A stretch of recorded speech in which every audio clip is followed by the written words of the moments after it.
এখন আমরা কানের ডাক্তারের সাথে কথা বলবো। কানের ডাক্তার কি বলে। আচ্ছা, আপনি এই যে কান পরিষ্কার করেন, আপনি যে কান পরিষ্কার করেন, আপনার কোনো সার্টিফিকেট আছে? কথা বলেন না। না, আমরা এটা প্রশিক্ষণ নিয়েছি। প্রশিক্ষণ নিয়ে শিখছেন? জি। কোনো লাইসেন্স আছে? না, আমাদের কোনো অনুমতি নেই। কোনো অনুমতি নেই। আচ্ছা, এই যে কান পরিষ্কার করেন, এই কানে যদি সমস্যা দেয় তখন? আমাদের ফোন করে নিয়ে যায়, আমরা বাসায় যাই, ওটা আবার লাইট দিয়ে দেখে যদি কোনো ওষুধ দেওয়া লাগে আমরা দিয়ে আসি। লাইট দিয়ে দেখলে ভিতরে সব বোঝা যায়।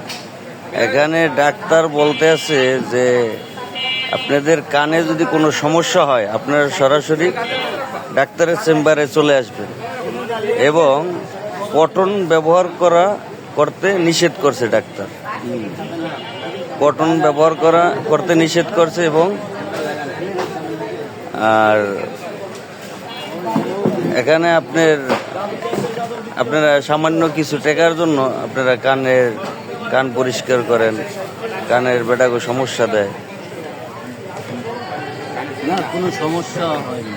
আমি এই কাজ করি। আপনার কান পরিষ্কার করলে তো কানে পানি ঢোকে? না, পানি টানি কিছু হয় না, এটা আমি গ্যারান্টি। আমরা কাজ করি 22 বছর ধরে, আমাদের কাছে কোনো সমস্যা এখন পর্যন্ত হয়নি।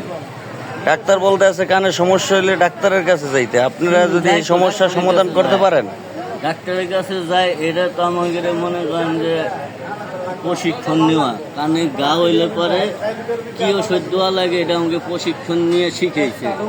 যে কানে গা হইলে কর্ণ সেবা দিবেন, কানে গা হইলে শুক্লবিন দিবেন। দেখেন, এরা কিছু সামান্য টাকার জন্য শুকানোর জন্য একটা লোকের কান বাদ হয়ে যায়, অনেক নষ্ট হয়ে যায়। গাও শুকানোর জন্য।